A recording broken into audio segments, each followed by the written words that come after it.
Hello everyone, welcome back to my YouTube channel. कैसे हैं आप सभी लोग? आई होप अच्छे होंगे। मैं प्रिया स्वागत करती हूँ आप सभी का आपके अपने यूट्यूब चैनल में। तो हम लोग सीटेट जुलाई में जो एसएसटी के 60 क्वेश्चन पूछे जाने उनके बारे में डिस्कस कर रहे थे, जिसमें 6 क्लास का हिस्ट्री, पॉलिटी, ज्योग्राफी तीनों के तीनों कंप्लीट करवा दिए गए हैं एनसीईआरटी के। अब जो ये क्लास चल रहा था लेसन जो है ये 7th क्लास का इतिहास का आज दूसरा लेसन है। इससे पहली वाली वीडियो में मैंने ऑलरेडी कक्षा 7 का इतिहास का पहला लेसन करवा दिया गया है। आई होप आप लोगों ने देखा होगा और नोट भी बना लिए होंगे, जिससे लास्ट टाइम में आप लोगों को रिवाइज करने में हेल्प मिले। तो चलिए देखते हैं। आज लेसन दूसरा है, राजा और उनके राज्य। इम्पोर्टेंट लेसन है, इसमें से जो भी इम्पोर्टेंट मैं बताऊंगी आप लोग नोट करते रहना। चलिए देखते हैं। 7वीं शताब्दी के बाद कई राजवंशों का उदय हुआ। मानचित्र 1 में उपमहाद्वीप के विभिन्न हिस्सों में 7वीं से 12वीं शताब्दी के बीच शासन करने वाले प्रमुख राजवंशों को दिखाया गया है। ये जो मानचित्र 1 दिया गया है ये वाला, इसमें 7 से लेकर 12वीं शताब्दी तक के जो भी राजवंशों ने शासन किया है भारत पे उन लोगों को दिखाया गया है। जैसे कि ये इधर गुर्जर प्रतिहार वंश, इधर राष्ट्रकूट वंश, इधर नीचे चोल, चेर और पांड्य वंश, इधर साइड में पाल वंश। आगे है मानचित्र में गुर्जर प्रतिहार, राष्ट्रकूट, पाल, चोल और चौहानों यानी चौहानों के स्थान का निर्धारण कीजिए। क्या आप आज उन राज्यों की पहचान कर सकते हैं जिन पर उनका नियंत्रण था? मतलब ये जो वंश दिखाए गए हैं इसमें ये प्रेजेंट टाइम में किन किन राज्यों पे अपना शासन करते थे, इसके बारे में आप लोगों को दिखाना है, मतलब ढूंढना है वो कौन कौन से राज्य इन लोगों के शासन में आते थे। तो जैसे कि इसमें राष्ट्रकूट वंश है, तो यहाँ पे इधर साइड में यहाँ पे कर्नाटक और महाराष्ट्र आ जाते थे, जिस पर राष्ट्रकूट वंश का शासन था। इधर नीचे दक्षिण साइड में चोल, चेर, पांड्य जो इनकी राजधानी था।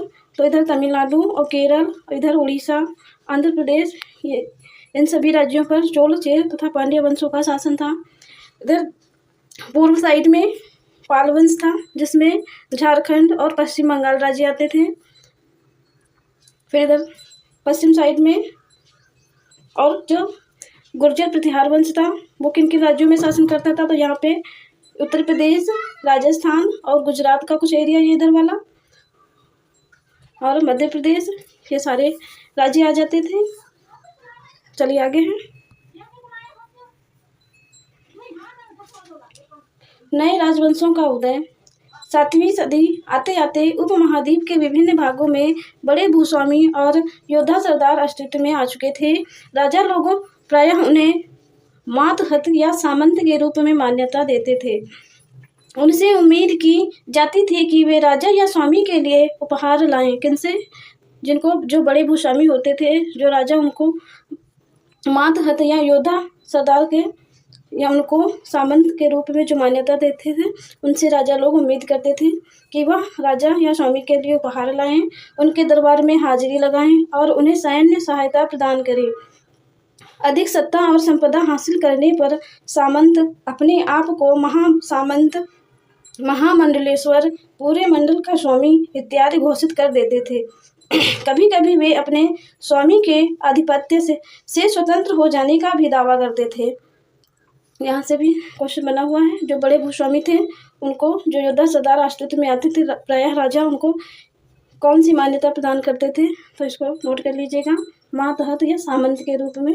और सामंत लोगों का कार्य क्या होता था, उनसे क्या उम्मीदें लगाते थे कि राजा के लिए उपहार लाएं और उनके दरबार में आकर हाजिरी लगाएं और उन्हें सैन्य सहायता प्रदान करें। नोट कर लेना है, यहाँ का पूछा जाता है। आगे है, इस तरह एक उदाहरण दक्कन में राष्ट्रकूटों का था। शुरुआत में वे कर्नाटक के चालुक्य राजाओं के अधीन थे। 8वीं सदी के मध्य में एक राष्ट्रकूट प्रधान दंतदुर्ग ने अपने चालुक्य स्वामी की अधीनता से इनकार कर दिया, उसे हराया और हिरण्यगर्भ का शाब्दिक अर्थ है सोने का गर्भ नाम का एक अनुष्ठान किया। जब यह अनुष्ठान ब्राह्मणों की सहायता से संपन्न किया जाता था तो यह माना जाता था कि इससे याचक यानी जन्मना क्षत्रिय न होते हुए भी क्षत्रिय के रूप में दोबारा क्षत्रियत्व प्राप्त कर लेगा। मतलब जो भी ये जो हिरण्यगर्भ यज्ञ करवा लेते थे जो भी राजा, वो अगर क्षत्रिय कुल में जन्म नहीं लिए हैं तब भी वो अपने आप को क्षत्रिय मान सकते थे। इसको नोट कर लेना। यहाँ पे हिरण्यगर्भ जो यज्ञ है उस किसने करवाया था, उसको दंतीदुर्ग ने। और हिरण्यगर्भ यज्ञ का शाब्दिक अर्थ क्या होता है, सोने का गर्भ। ये सब नोट कर लीजिएगा। आगे है कुछ अन्य उदाहरणों में उद्यमी परिवार के पुरुषों ने अपनी राजशाही कायम करने के लिए सैन्य कौशल का इस्तेमाल किया।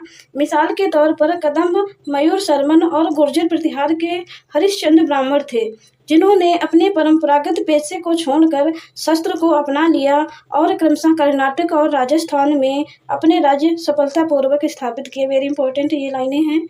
यहाँ से क्वेश्चन पूछा गया है कि वो कौन से थे दो ब्राह्मण जिन्होंने अपने आप को क्षत्रिय घोषित किया और कर्नाटक और राजस्थान में अपने राज्य को सफलतापूर्वक स्थापित किया था। तो इनके नाम जो है वो याद कर लीजिएगा, वेरी इंपॉर्टेंट है। एक था मयूर शर्मन और दूसरा था हरिश्चंद्र, गुर्जर प्रतिहार हरिश्चंद्र। इसको नोट करिए, ये नाम वेरी इंपॉर्टेंट है। आगे है ये वाली जो ये चित्र जो दिखाया गया, इसको देख लीजिए एक बार। एलोरा की गुफा 15 का भित्ति चित्र, जिसमें विष्णु को नरसिंह अर्थात पुरुष और सिंह के रूप में दिखाया गया है, यह राष्ट्रकूट काल की कृति है। ये पूछा जाता है जो नरसिंह का अवतार के रूप में जो चित्र दिखाया गया है वो किस काल का है, तो आप लोगों को बताना है वो राष्ट्रकूट काल का है। इसको नोट करिएगा, वेरी इंपॉर्टेंट क्वेश्चन बना हुआ है, पूछा गया है इससे पहले। ये वाला जो चित्र है ये इसको नोट कर लीजिएगा।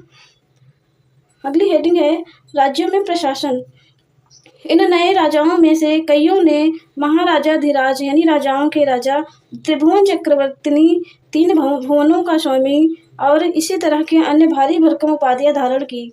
लेकिन इस तरह के दावों के बावजूद वे अपने सामंतों और साथ ही साथ किसान, व्यापारी तथा ब्राह्मणों के संगठनों के साथ अपनी सत्ता की साझेदारी करते थे। इन सभी राज्यों में उत्पादकों अर्थात किसानों, पशुपालकों, कारीगरों से संसाधन इकट्ठा किए जाते थे।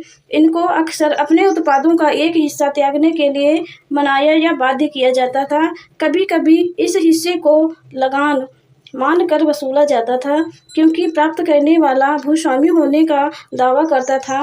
राजस्व व्यापारी से भी लिया जाता था। अगली हेडिंग है 400 कर। तमिलनाडु में शासन करने वाले चोल वंश के अभिलेखों में विभिन्न किस्म के करों के लिए 400 से ज़्यादा सूचक शब्द मिलते हैं। वेरी इंपॉर्टेंट, इसको नोट करिएगा।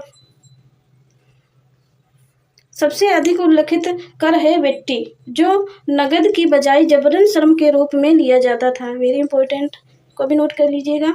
नगद की बजाय जबरन रूप में मतलब लिया जाने वाला कर कौन सा था, वेट्टी। इसको नोट कर लीजिएगा।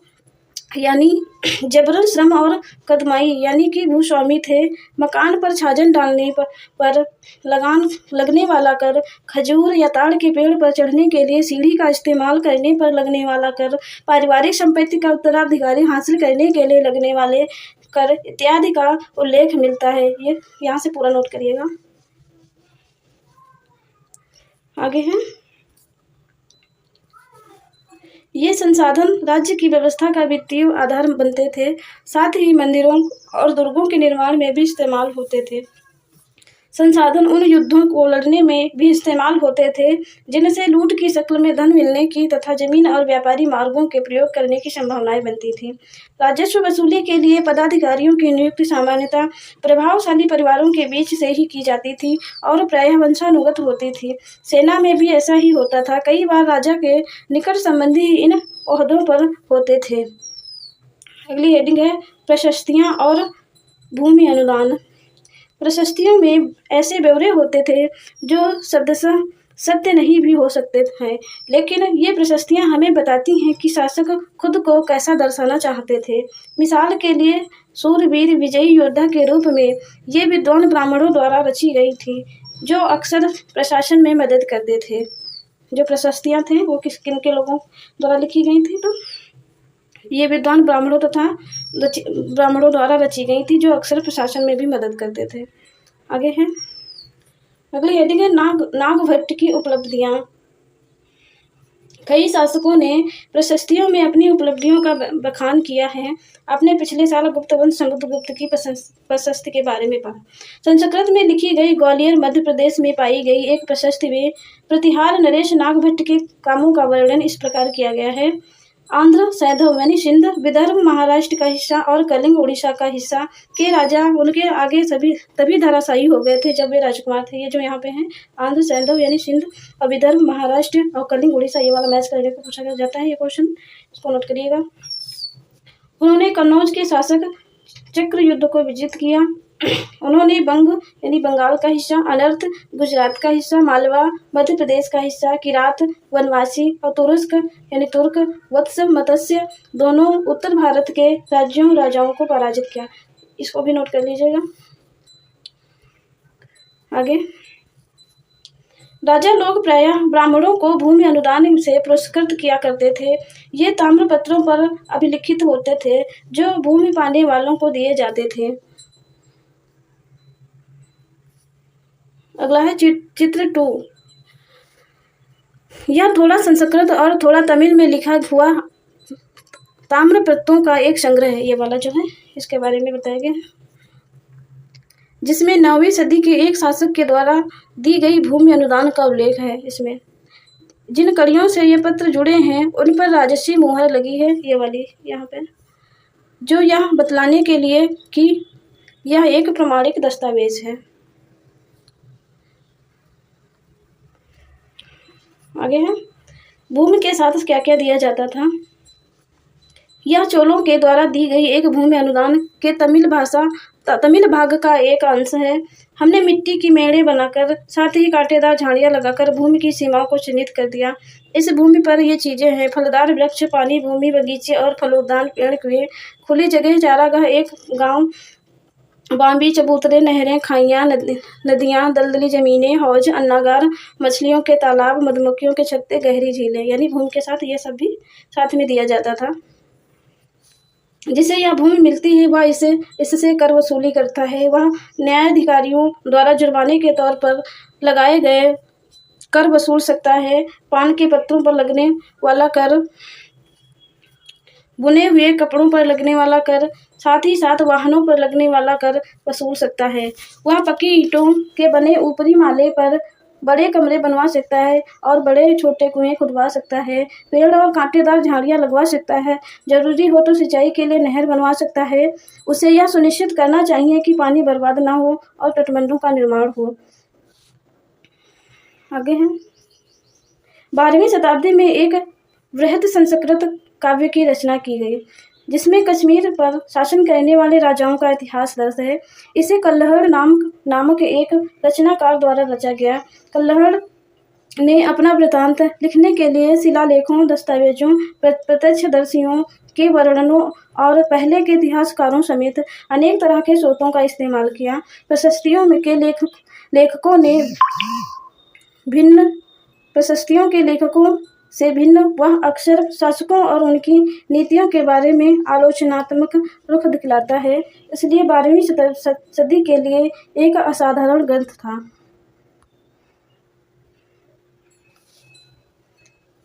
धन के लिए युद्ध। आपने यह गौर किया होगा कि इनमें से प्रत्येक शासक राजवंश का आधार कोई क्षेत्र विशेष था। वे दूसरे क्षेत्रों पर भी नियंत्रण करने का प्रयास करते थे। एक विशेष रूप से वांछनीय क्षेत्र था गंगा घाटी में कन्नौज नगर। देखो, मैं जो भी इम्पोर्टेंट मैं बता दे रही हूँ, जो कम लग रहा है उसको मैं स्किप कर रही हूँ। ऐसे ही सुन लीजिए एक बार पढ़ते हुए। गुर्जर, प्रतिहार, राष्ट्रकूट और पाल वंशों के शासक सदियों तक कन्नौज के ऊपर नियंत्रण करने को लेकर आपस में लड़ते रहे। इसको नोट करिए। क्योंकि इस लंबी चली लड़ाई में 3 पक्ष थे, इसलिए इतिहासकारों ने प्रायः इसकी चर्चा त्रिपक्षीय संघर्ष के रूप में की है। त्रिपक्षीय संघर्ष में कौन कौन से वंश आ जाते हैं? एक गुर्जर प्रतिहार, राष्ट्रकूट और पाल वंश। इसको नोट करिएगा। शासकों ने बड़े मंदिरों का निर्माण करवा कर भी अपनी सत्ता और संसाधनों का प्रदर्शन करने का प्रयास किया। इसलिए जब वे एक दूसरे के राज्यों पर आक्रमण करते थे तो मंदिरों को भी अपना निशाना बनाते थे, जो कभी कभी बहुत अधिक संपन्न होते थे। इसको भी नोट करिएगा। अफगानिस्तान के गजनी का महमूद ऐसा ही एक शासक था। उसे धार्मिक पूर्वाग्रह से प्रेरित हो उपमहाद्वीप पर 17 बार यानी 1000 से 1025 ईस्वी तक हमला किया। उसका निशाना थे संपन्न मंदिर, जिसमें गुजरात का सोमनाथ मंदिर भी शामिल था। महमूद जो धन उठा के ले गया, उसका बहुत बड़ा हिस्सा गजनी में एक वैभवशाली राजधानी के निर्माण में खर्च हुआ। युद्ध करने वाले दूसरे राजाओं में चहमान भी थे, जो बाद में चौहान के रूप में जाने गए। वे दिल्ली और अजमेर के आसपास के क्षेत्रों पर शासन करते थे।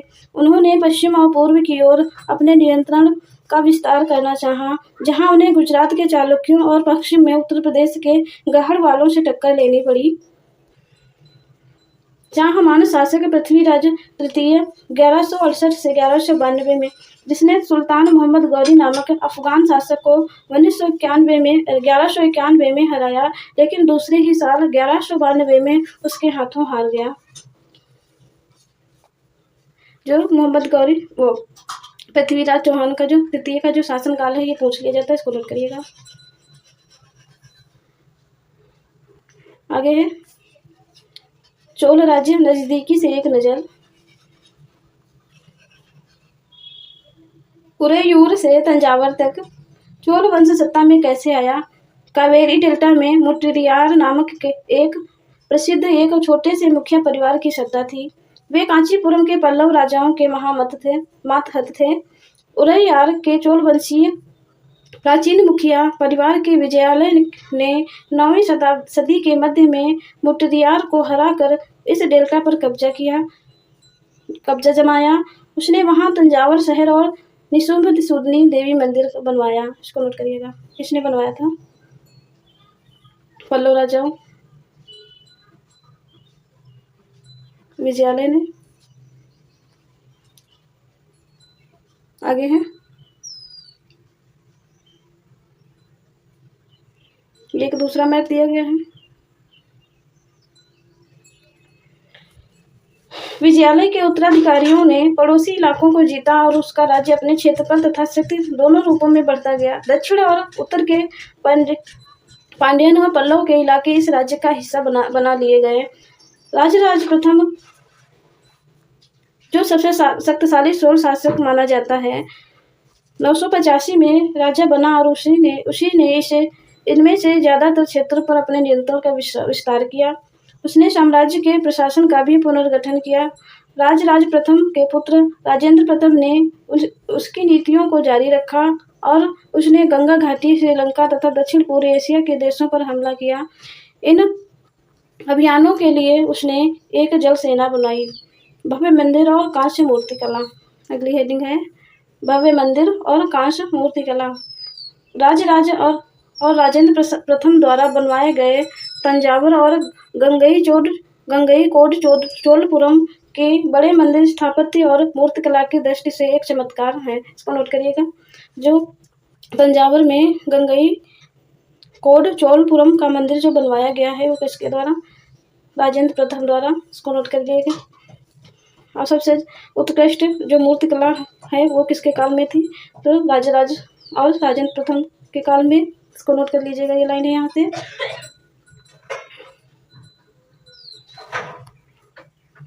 ये मंदिर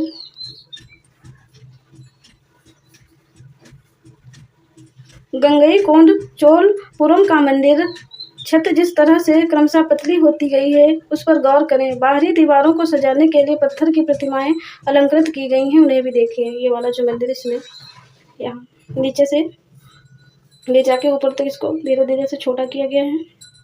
इसके बाहर भी मूर्तियों से सजाया गया है, अलंकृत किया गया है।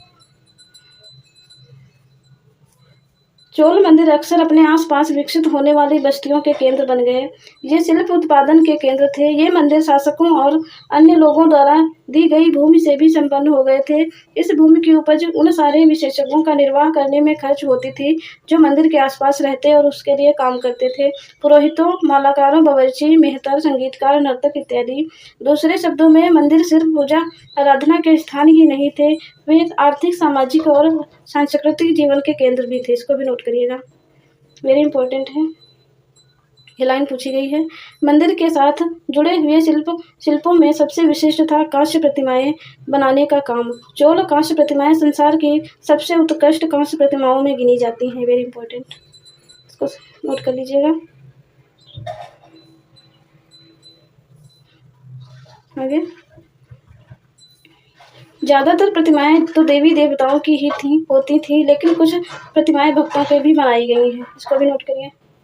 कृषि और सिंचाई, चोलों की कई उपलब्धियां कृषि में हुई, नए विकासों के माध्यम से संभव हुई। मानचित्र 2 देखिए, गौर कीजिए कि कावेरी नदी बंगाल की खाड़ी में मिलने से पहले कई छोटी छोटी शाखाओं में बट जाती है। शाखाएं बार बार पानी उलीचती हैं, जिससे किनारों पर उपजाऊ मिट्टी जमी होती रहती है। शाखाओं का पानी कृषि विशेषता चावल की खेती के लिए आवश्यक आर्द्रता भी मुहैया करवाता है। आगे है, ये कांच की प्रतिमा बनी हुई है यहाँ पे। ये आगे है, हालांकि तमिलनाडु के दूसरे हिस्से में कृषि पहले से विकसित हो चुकी थी, पर 5वीं या 6ठी सदी में आकर ही इस इलाके में बड़े पैमाने पर खेती शुरू हो गई। कुछ इलाकों में जंगलों को साफ किया जाना था और कुछ दूसरे इलाकों में जमीन को समतल किया जाना था। डेल्टा क्षेत्रों में बाढ़ को रोकने के लिए तटबंध बनाए जाने थे और पानी को खेतों तक ले जाने के लिए नहरों का निर्माण करना था। कई क्षेत्रों में एक साल में से 2 फसल भी उगाई जाती थी। कई जगहों पर फसलों की सिंचाई कृत्रिम रूप से करना जरूरी था। सिंचाई के लिए कई पद्धतियां अपनाई जाती थी। कुछ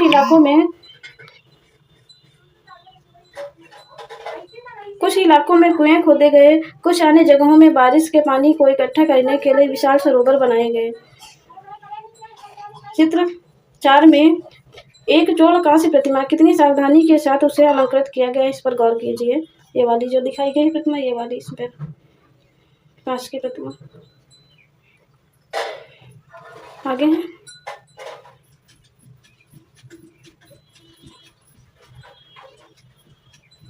सरोवर बनाए गए हैं। ठीक, स्मरण रहे कि सिंचाई के कामों की योजनाओं की जरूरत होती थी, जैसे श्रम और संसाधनों को व्यवस्थित करना, उन कामों की देखरेख करना और यह तय करना कि पानी का बंटवारा कैसे किया जाए। ज्यादातर नए शासक, साथ ही साथ गांव वालों में रहने वाले लोगों ने इन गतिविधियों में सक्रिय रूप से दिलचस्पी दिखाई। चित्र 5, 9वीं शताब्दी तमिलनाडु का एक जलद्वार है। हौज के नदी की शाखाओं में पानी के प्रवाह को इसके जरिए नियंत्रित किया जाता था। इस पानी से खेत सींचे जाते थे। जलद्वार पारंपरिक रूप से एक लकड़ी या धातु बांधा है, जो आमतौर पर पानी के स्तर को नियंत्रित और नदियों और नहरों में दर प्रवाह को संचालित करता है। ये वाला जो ये चित्र, इसके बारे में आगे है। अगली हेडिंग है, साम्राज्य का प्रशासन किस प्रकार संगठित था। किसानों की बस्तियां, जो उर्ग कहलाती थी, सिंचित खेती के साथ बहुत समृद्ध हो गई थी। इस तरह के गांवों के समूह को नाडू कहा जाता था।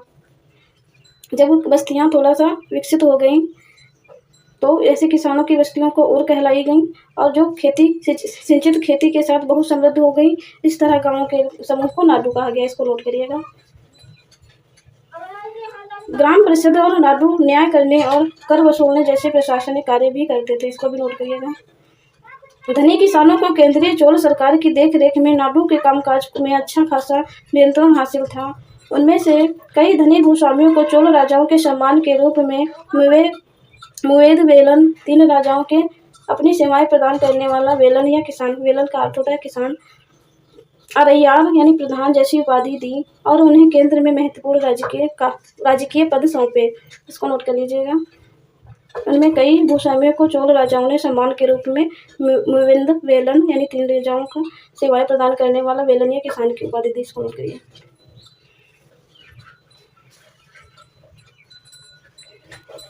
अगली हेडिंग है, भूमि के प्रकार।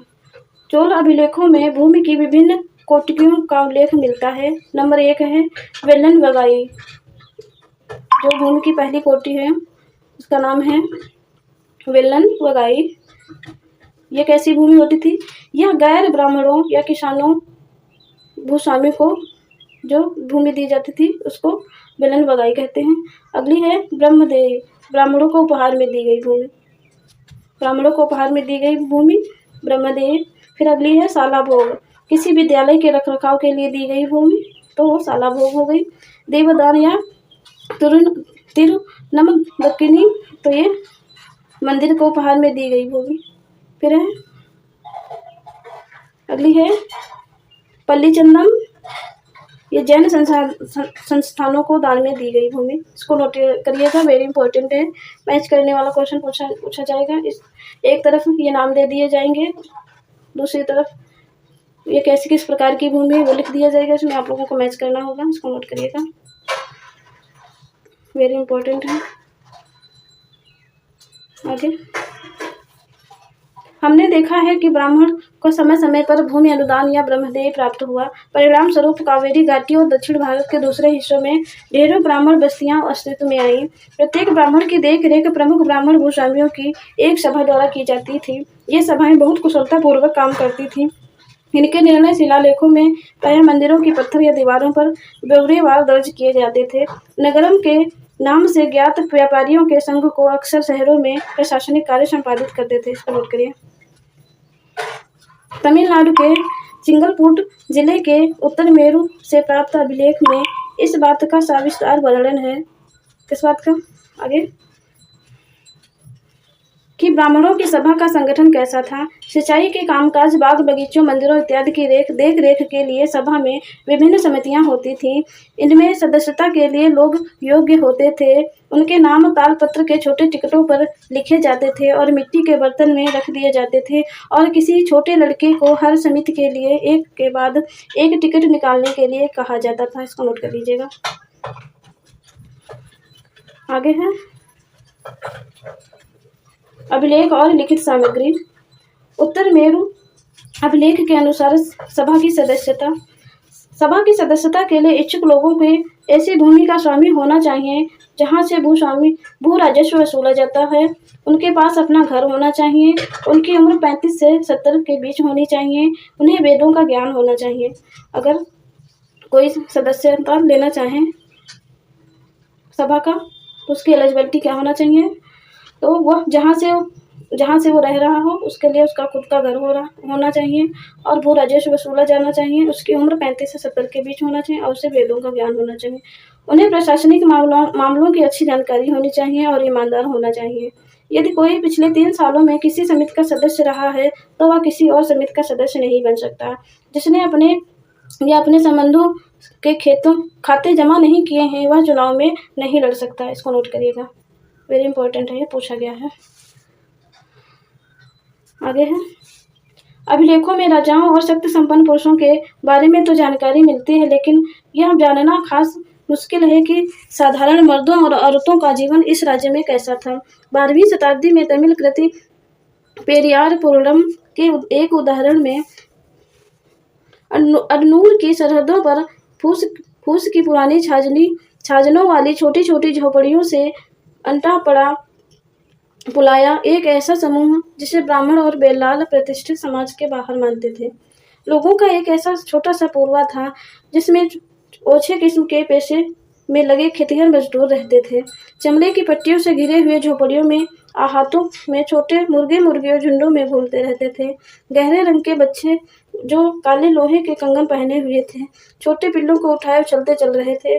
बारूद पेड़ों की छाया में एक मजदूरनी ने अपने बच्चे को चमड़े की एक चादर पर सुला दिया। आम के पेड़ भी थे जिनकी शाखाओं पर नगाड़े लटके हुए थे, और नारियल के पेड़ों के नीचे जमीन में बने छोटे गड्ढों में छोटे सिरों वाली कुतिया पिल्लों को दूध पिलाने के बाद लेटी हुई थी। लाल कलगी वाले मुर्गों ने पाँव फटने से पहले तगड़े पुलैयार यानी पुलाया का बहुवचन है पुलैयार को दिन के काम पर जाने की हाँक लगाते हुए बांग दे दी। धान कूटती लहरदार बालों वाली पुलैयार स्त्रियों के गाने की आवाज़ रोजाना कांची वृक्ष की छाया में फैलती थी। आगे है तो यहीं तक था ये लेसन, समाप्त हो जाता है। इसके बाद में ये कुछ शब्द दिए गए हैं इसमें से, इसके बारे में आप लोगों ने आगे पढ़ा। तो इसमें से जो भी इम्पोर्टेंट था मैंने वो बता दिया है। यही से ज़्यादा क्वेश्चन बनते हैं, यही पूछा जाएगा आप लोगों से भी। तो थैंक यू वीडियो देखने के लिए, आप लोगों का धन्यवाद। और ऐसे ही वीडियो देखने के लिए आप लोग बने रहिए हमारे साथ में। और अगर वीडियो से आप लोगों को किसी प्रकार की हेल्प मिले तो प्लीज़ चैनल को सब्सक्राइब करके वीडियो को लाइक कर दें और थोड़ा सा सपोर्ट बनाएं।